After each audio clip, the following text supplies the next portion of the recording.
Hi, everyone. My name is Andrea Weitzel. I am the Senior Research Program Manager for CIRI that handles workforce development and education. And it's my great pleasure to welcome everyone to the CIRI DHS Summer Research Team End of Program Workshop. We have been honored to host 4 summer research teams this summer, and we've come to almost the end of our 10 weeks. Since we have very limited time, I am not going to go into a big description of what a summer research team is. I'm going to post something in chat in a few minutes so people can learn about it. The format of today's workshop, each team will give a 30-minute presentation, and then there will be 15 minutes for discussion, questions and answers from the audience. The audience can feel free to jump off of mute or put questions in the chat as we go along or at the end. We'd like to make this as interactive as possible. After each discussion, we're going to take a 15-minute break just to kind of regroup, get people back online, get slides up, etc. So anyway, I'm going to introduce the first group. Our first research team is from Texas State University. They are led by Dr. Dan Tamir with students Maria Tomaso and Kian Orion, and I probably just butchered everybody's name. They are advised by Commander Blair Schweigart and Dr. Joe Dorenzo of the U.S. Coast Guard R&D Center. And I just want to add something about this team. It's very unusual that the mentor or advisors are from a DHS component. So we're very, very lucky to have the Coast Guard as mentors for this team. And I'll let you guys take it away. Great, thank you for that introduction. Kian, could you go ahead and share the slides? Is it not sharing anymore? I thought it was sharing. No, we can't see it. There we go. Perfect, okay. Okay, so hi everyone. My name is Maria Tomaso. I'm a PhD student at Texas State University studying computer science. And today I'll be talking about our summer project, which was looking into blockchain applications for the United States Coast Guard. Can you switch? Thank you. So our DHS challenge statement was basically to look into distributed ledger technologies or blockchain and see how they could be applied to the missions of the United States Coast Guard. To accomplish this, we studied the foundations of DLT. We analyzed DLT platforms developed for enterprise. We examined deployed DLT applications in the USCG area of interest, and we developed 2 novel applications of smart contracts for the USCG missions.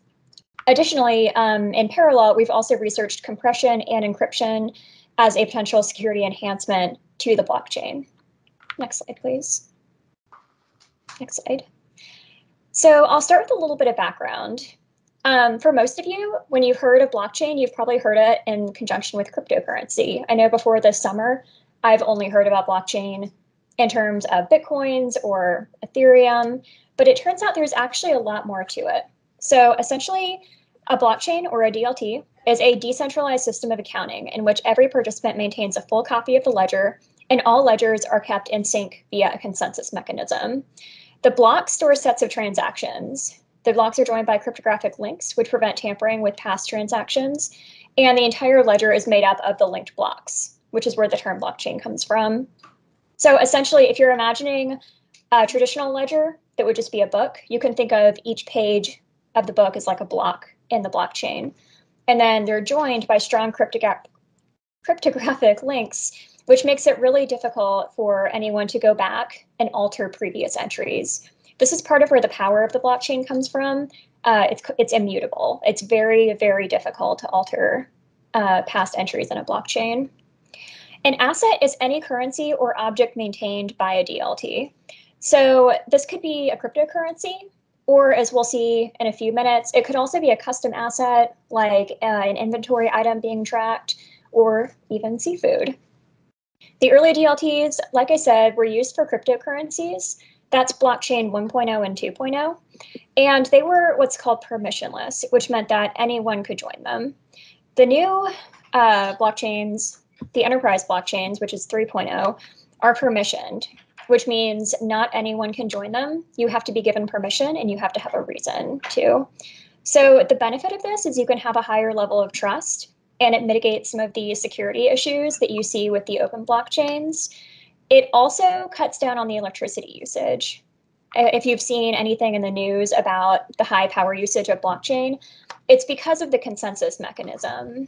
If you're using an open blockchain, the consensus mechanism is very, very energy intensive. So we can cut down on that and have much more efficient blockchains if we're using the permissioned blockchains. Here we just have a diagram illustrating what I just talked about. So like I said, each block is just a series of entries in the chain. These little arrows are strong cryptographic links. So it's very hard to go back in time and alter previous transactions. It's a very secure way of storing data. Next. Thank you. Smart contracts were introduced in blockchain 2.0, and they provide a mechanism to automate transactions fairly via distributed ledger technologies. Essentially, they're self-executing units of code that can govern assets. So the early use of this was if people were making a sale using cryptocurrencies, a large sale, they would want to have an escrow agent, which is normally a third party that would hold the money and kind of mediate the transaction. So they would be given the money, and then when they've seen that the transaction is complete, they would release it to the second party. In blockchain, you can actually have agentless escrow, where a smart contract is in control of holding that money and can then release it when certain conditions have been met. This is how smart contracts began, but they've been further refined in blockchain 3.0 to automate all different kinds of processes. Next slide. So next, I'm going to talk about the use cases that we found for the US Coast Guard. I'm going to start by talking about the platform that we've identified as kind of the industry's preferred platform at this time. It's called Hyperledger Fabric, and it was developed by the Linux Foundation in conjunction with IBM. The reason that we chose it as our preferred platform really came down to two publications, as well as just seeing it as like the overwhelming choice in supply chain management. So in this first paper, Hyperledger Fabric ranked the highest among 24 different enterprise DLT platforms. So these were all permissioned blockchains, but what made Hyperledger Fabric stand apart was its scalability to a large number of users, its interoperability with other existing systems, its ease of use, its security, and the community availability. So for a company that's interested in implementing DLT technologies, it's very easy to take employees who already have a computer science background and train them to use Hyperledger Fabric because there's such a strong community and there are so many tutorials and pre-made packages out there. It's much easier to learn than some of the more niche blockchains. In our second paper, we were looking at platform choices across industry, and we found that HLF was the most popular platform in enterprise, and it was also the platform with the highest percentage of market-ready projects. So this is why we're going to focus on Hyperledger Fabric for the rest of the use case presentation. Next slide, please. Our first use case is seafood traceability. So for a little bit of background on the problem, illegal, unregulated, and unreported fishing threatens sustainability, food security, and the livelihoods of coastal workers. I think we found something like 20% of the tuna globally, I think, was caught illegally. So it's a very large scale problem. We also found that roughly 24.9 million people are being coerced to work in IUU fishing globally. So not only does it threaten sustainability and food security, it also is a large human rights issue. Prior solutions to identifying IUU fishing included electronic monitoring of the vessels within fisheries and laboratory testing on commercial seafood products to determine provenance. This is effective, but it's also time consuming, it's very labor intensive, and it's expensive. So this hasn't completely stopped the problem of IUU fishing. DLT has been proposed as a method of increasing visibility within the supply chain and validating the provenance of legitimate seafood products. The idea here is that restaurants and grocery stores could actually trace the seafood throughout the supply chain to verify that it was caught by a legitimate vessel and not from an IUU fishing vessel. The goal here is to remove, to remove the financial incentives for IUU fishing.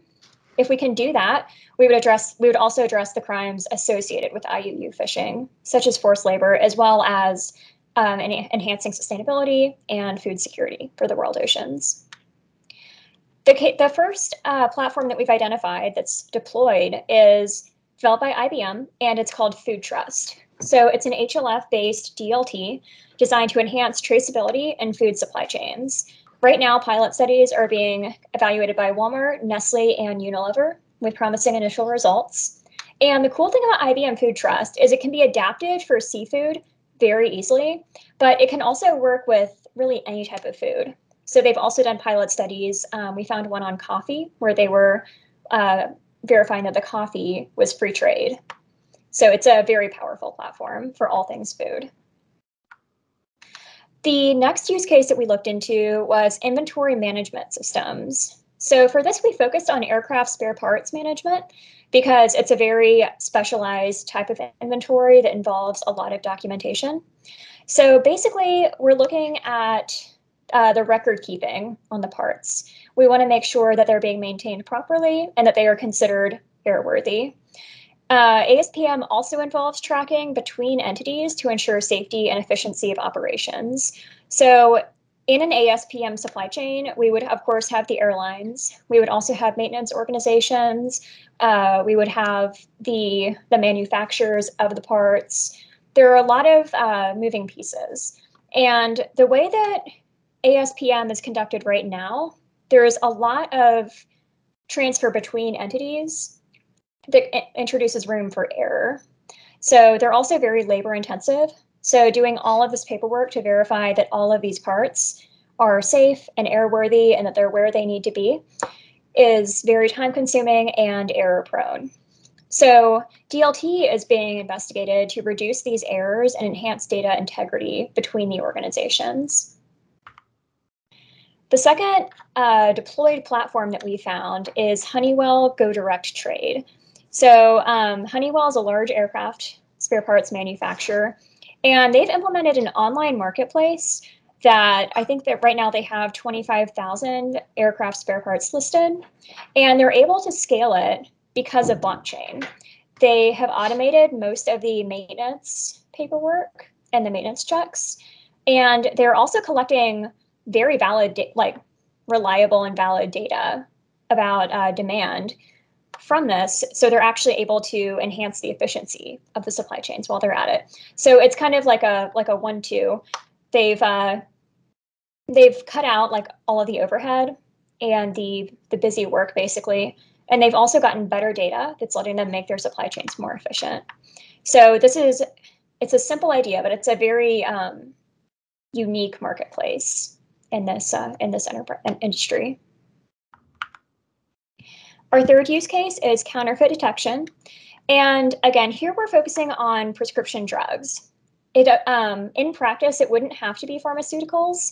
It could be really any item where there's an incentive to counterfeit it. And it's produced in the quantities that would make this type of system make sense.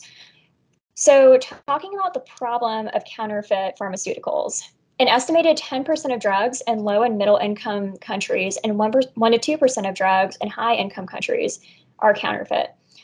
This can mean that they either have the incorrect ingredients or they could have an incorrect dosage of them.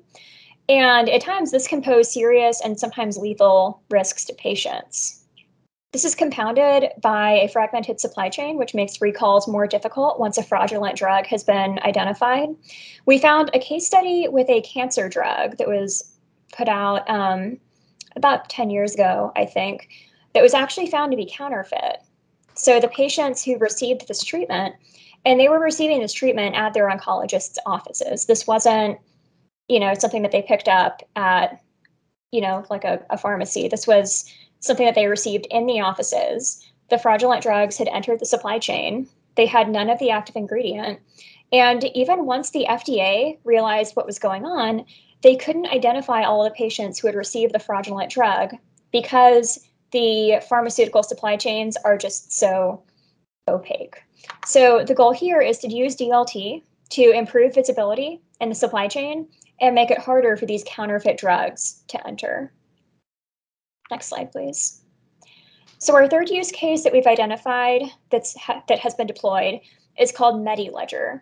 Again, it's based on Hyperledger Fabric, and it allows patients and health officials to track drugs throughout the supply chain to ensure authenticity and aid with recalls if a counterfeit or contaminated product is identified. It's being tested right now by Gilead, Bayer, and Pfizer. So there's a lot of interest in this type of system, and hopefully in the next few years, we'll have more data to see what it can do, basically. Next slide. So in conclusion, we have found that permissioned blockchains have utility towards USCG missions. Blockchain goes far beyond cryptocurrency. There's a lot that you can do with it.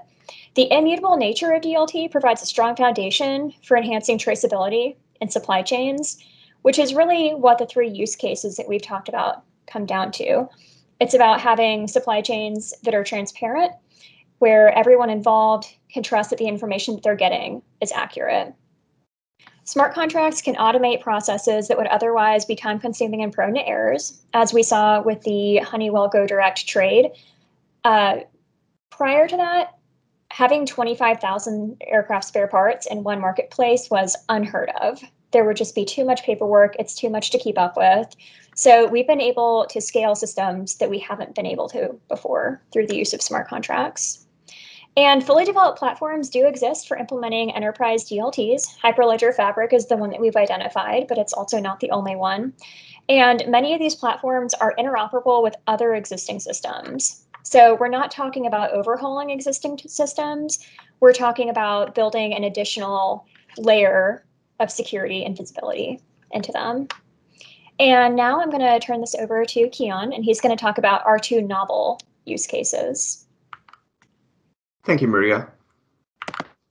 So now we're going to look at two different designs that we've developed over the course of this project. Firstly, we're going to discuss smart contracts a bit more, though.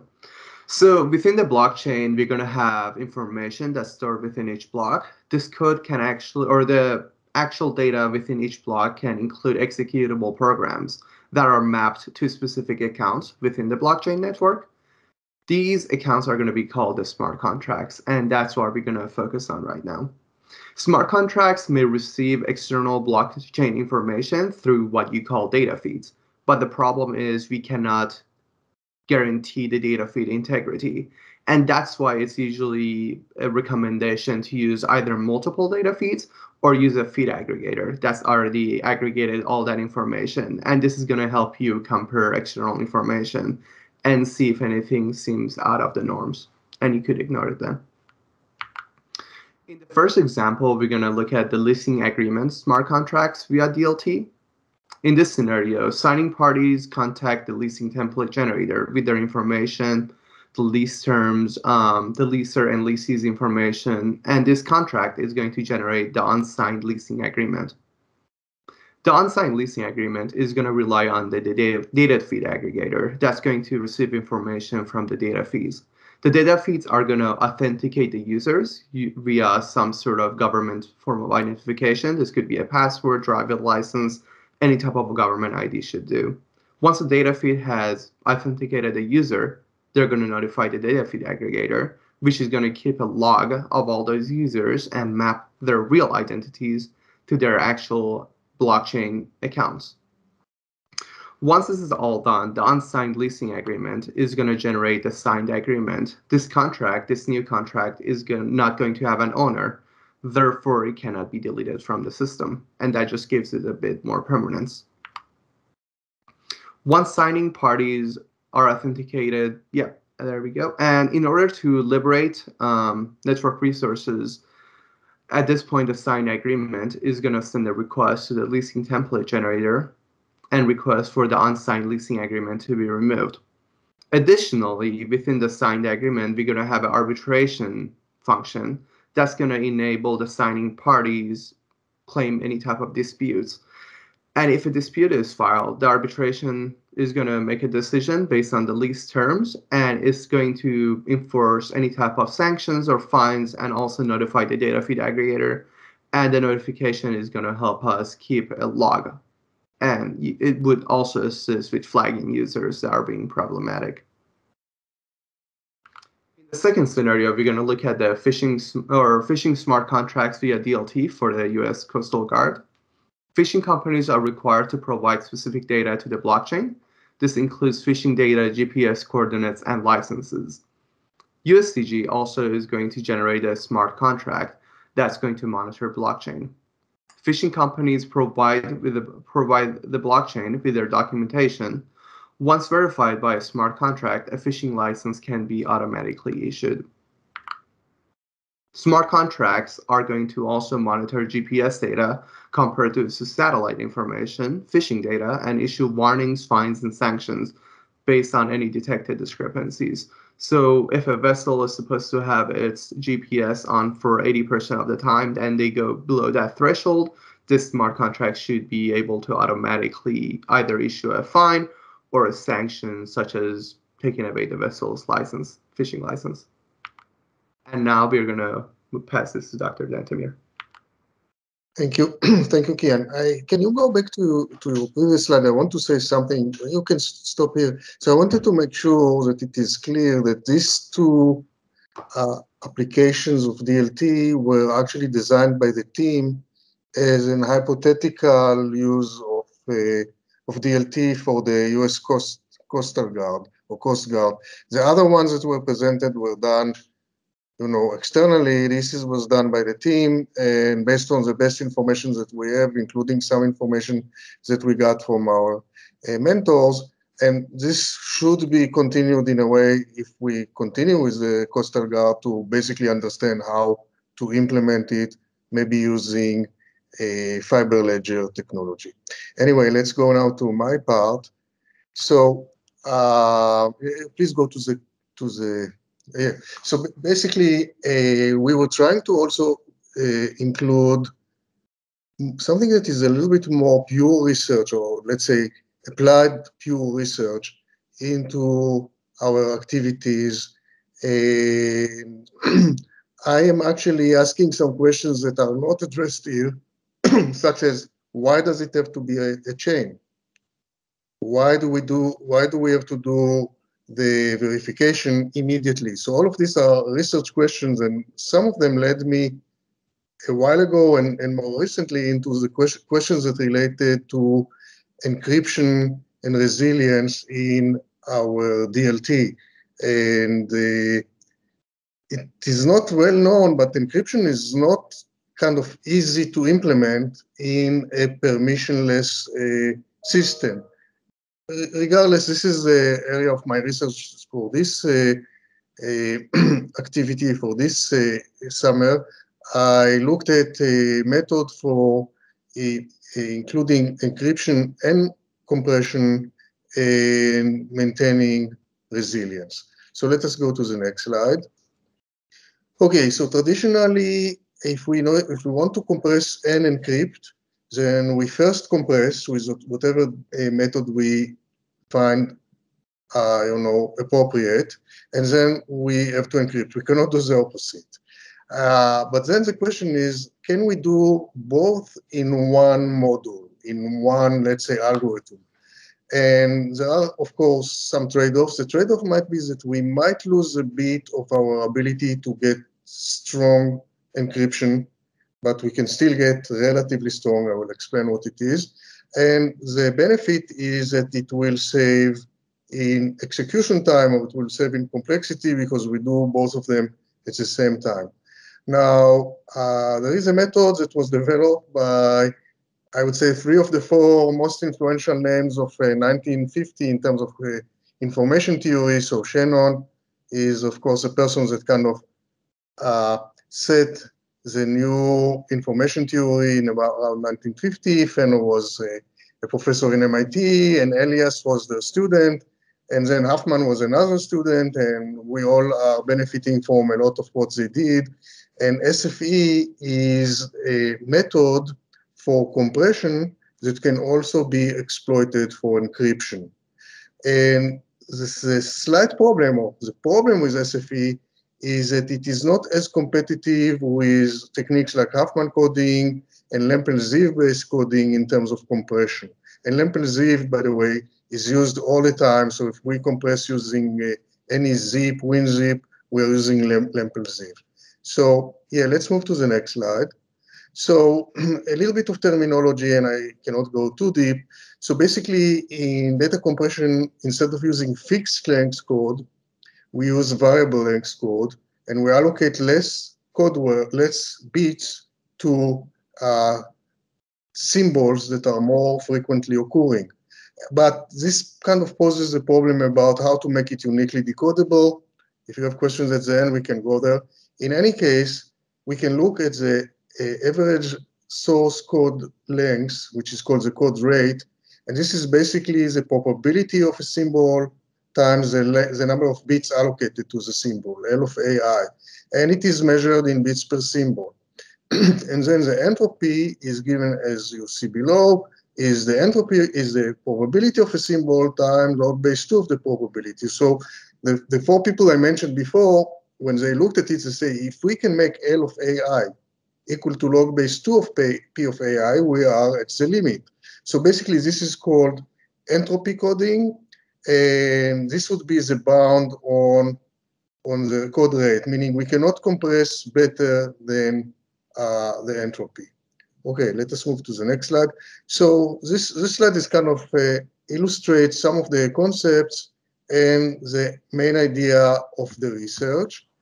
So Huffman code enable a limited number of permutations in the order of symbols. So if I have, say, B, A, D, C, I can actually, with the probabilities given over there, I can have an Huffman code A, where I assign, pay attention that A and C have the same probability, so I can permute. I can first consider A, then consider C, or first consider C, then consider A. So this is basically the difference between Huffman A and Huffman B. In SFE, I can take any permutation, theoretically, I can take any permutation and I will get a new code. Same compression, new code. So we have here two examples of SFE. What you can, with different permutations, what you can also see is that it gives a little bit more compression to, a little bit more bits to than Huffman. So let us move to the next slide. So I developed an algorithm that improves the SFE compression so that it can reach the compression ratio of, almost the compression ratio of Huffman. And our experiments included the improved SFE, extended Huffman or SFE, which use combinations of characters, and improved extended SFE. Let us move to the next slide. So we did experiments with each of these variants. We ran these experiments on files from compression data benchmarks, which are called Silesia and Calgary. And we compared the average length and effective number of symbol order permutations. So let us look at it. Next slide. So here are some of the results. So this is the benchmark includes one of Dickens' books or stories, and what you can see in red is the entropy, which is the limit, and in blue you can see the plain SFE, the extended SFE, the improved SFE, and the improved extended SFE. And again, the improvement is my main contribution. And basically, with the improvement, we reach very, very close to entropy. We are competitive now to Huffman. Let us go to the next one. And about the same picture with another file from, I think that this one is from Calgary, the other one is from Silesia. And again, you can see that the improved extended SFE goes very close to entropy and is competitive with the best compression techniques that we have. Let us move to the next slide. So we did have some problems when we were trying to go to triples. And therefore, we will consider dynamic SFE and arithmetic coding in future work. And I think that this is my last slide, but I want to go back just to, yeah, let's go back to the slide where I have the n factorial. I just want to say one word about it. So I think we missed it. Go one more. Yeah, we can stop here. So I want to say something about the resilience and the idea about the n factorial. So if I have n symbols and I can use all the permutations of these symbols, I have n factorials permutations. So if we think about encryption, I will send to Kian as a key the permutations that I'm using, and this will determine a unique coding. So that's basically the idea of putting the encryption along with compression. And the more permutations that we have, the more resilient it is. And a part of my research was to evaluate how many effective permutations can we do with the code. And interestingly, I found out that the literature did not see that there is some limitations that are there. So bottom line, I think I'm done. I'm just going to say this was a research that is very much related to the DLTs because it can be used for encryption, for example, in permission-based. And we have many more things that we can do if we want to expand this for DLTs and for other things. So thank you, and thank you for everybody. And we'll take it from here with you, Andrea. Thank you so much. I just put a note in the chat. You're welcome to, if you have questions, you're welcome to unmute and ask. It might be easier if you raise your hand first, just so we don't have people speaking all at once. And then, or if you'd like, you may put your question in, any questions that you might have in chat.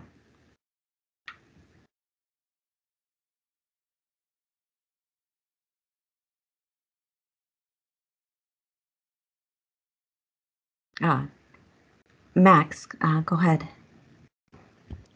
Yeah, so I was wondering, whenever you all were setting up the smart contracts, I know usually when you deal with Ethereum, there's like a handful of different languages that you can use to develop these smart contracts. And so I was wondering if there was any special languages or anything that you had to familiarize yourself with before you started messing with it. Because I know with Ethereum, one of them was Serpent, which is very similar to Python, but has enough differences that I feel you'd still have to, do a little bit more.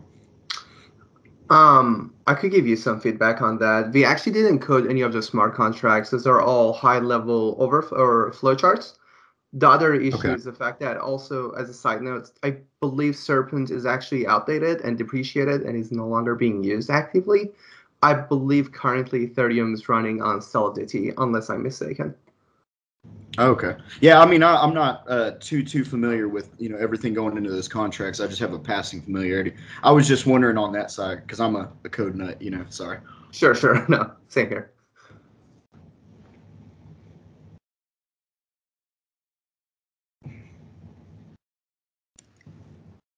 Dr. Previn? Hi, yes, thanks. So this question is for Professor Tamir.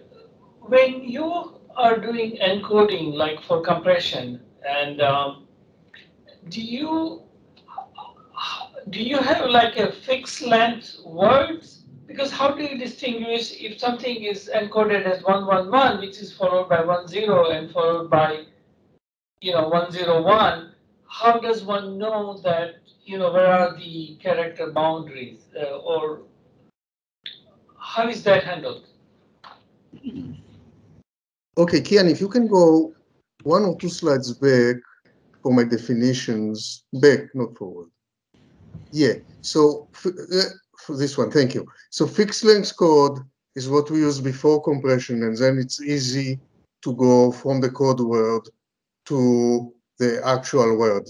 In any case, it must be one-to-one matching, so you give me fixed length code, and it's easy. If with variable length code, I have to have a unique method, and actually I have to have an algorithm that takes me from the variable length code back to the original code. Now we can go, Kian, please, to my example with the table. Yeah, and please stop here. So now the question is, I send you 10. How do you know that it is a B? Okay, because it's not 4 bits, it's not 2 bits. So basically, if you see, I can use here an algorithm. If I get a 0, it must be D. So this is uniquely decodable, but not simple. So if it's a zero, it must be D. If it is one, it's one of the other three. If after the one comes a zero, it must be B, and so on and so forth. So this is called the prefix condition, and complying with the prefix condition means that it is uniquely decodable, means that there is an algorithm, and the algorithm is not that difficult to write, but that's the basis. Oh, okay. Thanks.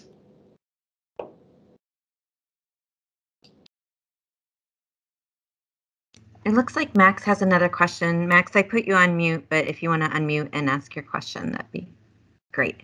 Okay. Yeah. Just my last question. Were there any issues or hurdles that came up throughout your research that may have been interesting or might have served as an example for others? I know in our case, whenever we were dealing with the web scraping side, we had some issues that, might have helped enlighten other people that were trying to do a similar project. And, I was just wondering if you had any advice that, was generated from the experiences that you've had with this research. That's a surprising question, so we need to think.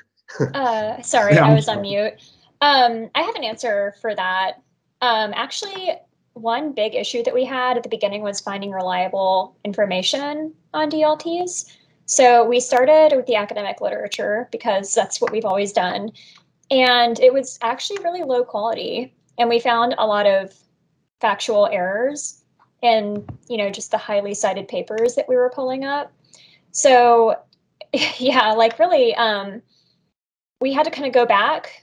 We actually used a lot of tech blogs in the beginning, like medium.com and stuff like that. And the actual documentation, from Hyperledger, for example. We had a lot of trouble finding papers that did a good job of explaining what Hyperledger could do. We had to start with the original Linux Foundation documentation. And eventually we were able to find some good papers, and then we were able to kind of forwards and backwards cite to find other papers. But it was definitely a lot of the highest cited papers in this field were just had some very obvious errors. So it was a research problem that a lot of us had not seen before. Thank you. Yeah. I don't know if my teammates have anything they want to add to that, or. I think that we had one more problem, which is it's related, but it's very, very difficult to get down to the low level of the mechanism of many of these DLTs. So you find yourself either needing to go to the code and really understand what's going on, but then how do you get access to the code? It's not always, or go to the documentation, but again, some things are vague. So in this case, we had to kind of make some effort to ask ourselves the right questions all the time when we do the flowchart on our own, and try to find the question. And eventually, I think we find most of the answers. And surprisingly, some things that are being mentioned with respect to let's say blockchain, the Bitcoin blockchain, are not well understood by most of the people that are using them. So it was good to go all the way down to the low level and understand it. Yeah, and building on that, at one point we did have a Hyperledger instance running locally. We were simulating different nodes and having them communicate. So at least for me, ultimately, that's when it clicked and I understood how Hyperledger worked. Reading the papers really wasn't doing it. So if I may add, we actually did low level, let's say, diagrams of blockchain and Ethereum. So if this would be of interest to anybody, they will be included. We don't have time here, but they will be included in our appendices or in our report. So you can see them again. There are some of the questions that are, people are just skipping. You don't think about it because maybe you don't need to know it when you buy Bitcoin, but you probably want to know about it before you lose your Bitcoins. So I guess that's our answer. Commander Swihart seems to have a question as well.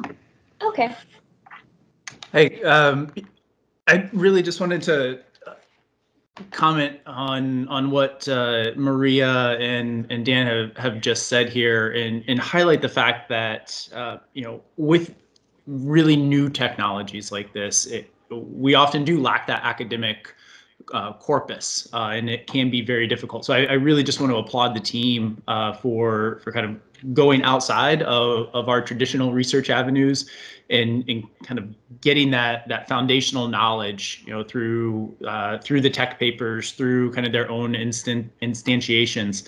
One of the things that we really faced from the Coast Guard and what prompted our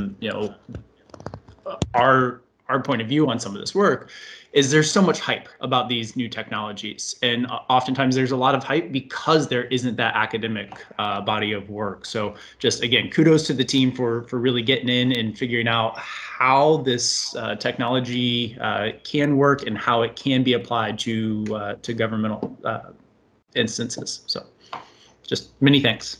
Thank you. And one more comment on that, and then we can move on. What Blair said about the hype. We think that a lot of the papers that were like error prone or just full of errors that were getting accepted were probably partially accepted because of the hype. So like we saw papers that looked like they had been rushed through peer review. Not only did they have factual errors, they had spelling errors, they had grammar errors. And there was, for a few years there, anything that had the word blockchain in it got accepted. So it's kind of a vicious cycle with new technologies.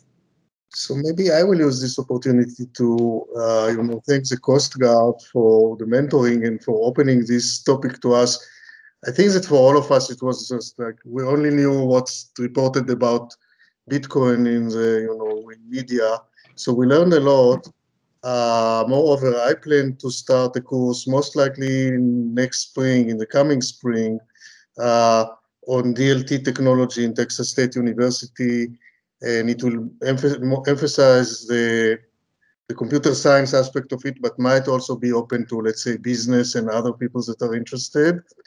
And then personally, I also learned a lot. And interestingly, I am considering doing some more research and actually maybe commercialization on some aspects of DLTs for using data rather than monitoring. So thank you, Blair and Joseph, who were our mentors, for opening this. And I think that beyond the hype, we can see a lot of real future for serious use of DLT, not only for monitoring things. Okay. It looks like Randy Sandone has a question or comment. Yeah, hi. I see that we're probably approaching the time to close this session, but I did want to ask a quick question going back to your DLT for phishing use case, which I think is very interesting. If I understood it correctly, it's kind of based on the fact that the fishermen need to get a license from the Coast Guard. But if it's an international or a foreign fishing vessel and it's outside coastal waters, at least it's my understanding that my belief that they probably are not under the jurisdiction of the U.S. Coast Guard. Have you examined whether there's a United Nations or some other organization that might be intrigued with your DLT for fishing that we might be able to approach, with the capability to see if they might be interested in further examining it? So I guess I'll start with the jurisdiction in the ocean. So if you're in coastal waters, if you're in like the exclusive economic zone of a country, then they would have jurisdiction over it. Otherwise, it's a regional fisheries management organization, an RFMO, and that's what most of the ocean is like divided up into. And some of them can overlap depending on the species of fish. So tuna, for example, are highly migratory. So they have very large RFMOs. Some of the other RFMOs are a lot smaller and govern things like general fishing. So there is jurisdiction, and there are entities that are trying to enforce this. I just want to clarify, are you, when you say our use case, are you talking about IBM Food Trust or Keon's smart contract system? Because I know that Food Trust is already pairing with a lot of global organizations to work on some food traceability. Okay, yeah, that's what I was referring to. Okay, yes. Yeah, IBM is on it, yeah.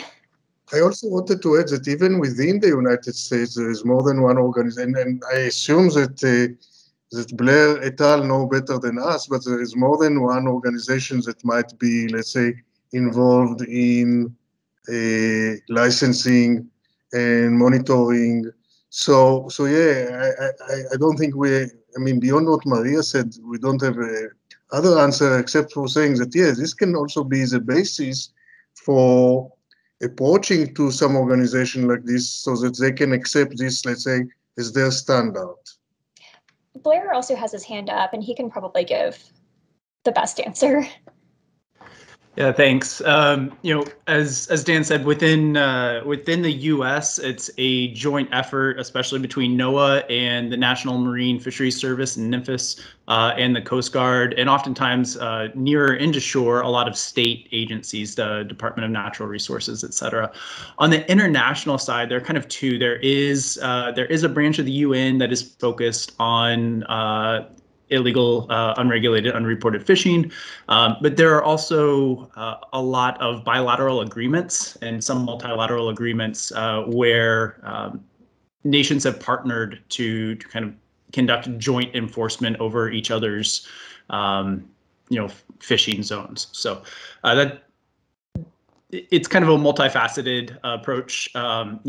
Other groups that really come to mind here, though, are groups, nonprofits like the Global Fishing Watch, and I do think a group like that might be interested ultimately in technologies like these. And by the way, this is where smart contract come again as useful. This would be now smart contract between the organizations that monitor, or agreements between the organizations that monitor, rather than our use case. Yeah, on second thought, that is what I was thinking of. Okay. Sorry for the confusion. Yeah. Oh, that's okay. Thank you very much for the answer. Thank you, Commander. Okay, I just want to say thank you so much to this team. I really appreciate you all. I enjoyed getting to meet with you briefly a couple times and seeing what you were working on. And I hope you guys can stay on the line and listen to the other talks as well. We're certainly going to miss you guys. I can say that for all the teams.